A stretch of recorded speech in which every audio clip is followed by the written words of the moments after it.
Hello, I'm James Milan.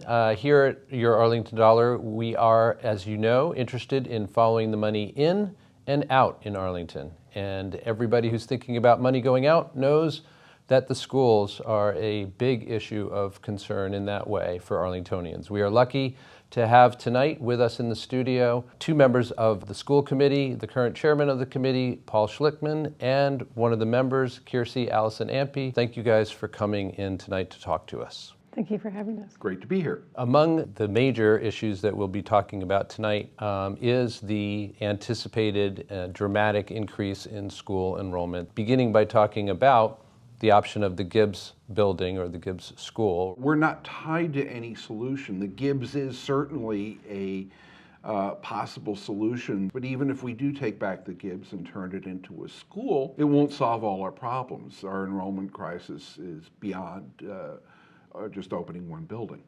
In 1998, we had 966 children in the building. We now have 1,107, and they're projecting up to 1,500. So all our buildings are exploding, and in fact, the Thompson in 2013, when we opened it, we had 358. The following year was 392. So you plan for some contingency, but this is way beyond any contingency that you can anticipate. The need is critical, and this was the reason why the town decided 25 years ago to put the school in reserve and lease it out the way they did. And it's certainly an amenity for the town. I mean, people really value the Arlington Center for the Arts and the other tenants in that building. In terms of the amenities, the things that make Arlington a wonderful place to live, they're an important part of that. We as a town need to get together and not only make sure that we have the space available for the children in the schools, but we also need to preserve the amenities that make this a special place to be. Just to follow up on the Thompson, I know there's been questions, why wasn't it built larger and stuff? I think it's important to realize that we were required by the MSBA to fill it, when we had to redistrict as part of the receiving money from the MSBA.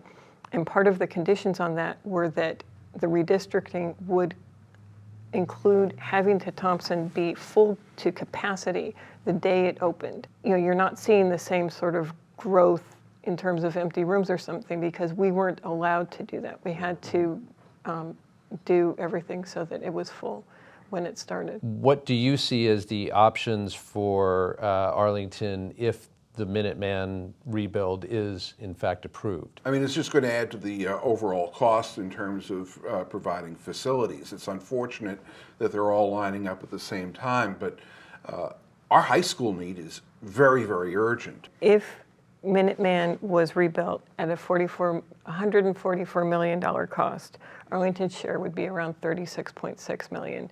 The increase for an average house bill, tax bill, would be $138 for that. If the high school came in at $150 million and had a 50% reimbursement, the increase for an average tax bill would be $283 for the high school. We do have a number of debt services that are on the books now that are going to be coming off by 2024. 87% of the debt service that we have now, this is from rebuilding the Audison way back when, and all the other elementary schools, 87% of those debt service will come off. And that means that should lower. That would lower the tax bill, and then yes, it would bump back up with potential debt exclusions for the high school or for Minuteman, but the amount that you're paying won't change as much.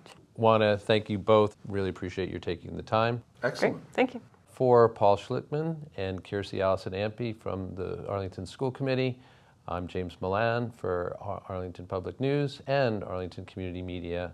Thanks for joining us.